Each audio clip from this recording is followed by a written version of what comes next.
cao ba lan vang đam mê hậu quan thế đâu mẹ vô mây xa hạ ngô la ni phi ngô ye na ni phi ngô ye na mong mẹ say lên lệ tai la ni phi ngô ye na ni phi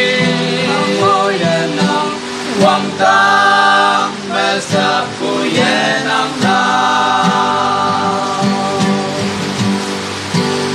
Iki siwaka toka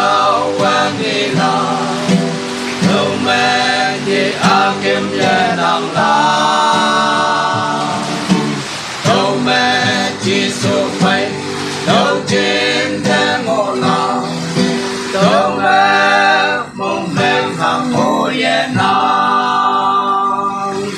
Mi phi ngô ye nam Mi phi ngô ye nam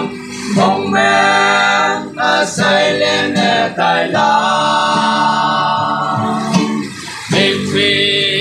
ngô ye nam Mi phi ngô ye nam quang ta mẹ sa phu ye nam na ở đâu cả thục nhu tôi đã tâm trên áo tâm an để xa ye sinh học la hoa quê vong tâm mẹ nam mẹ a xin la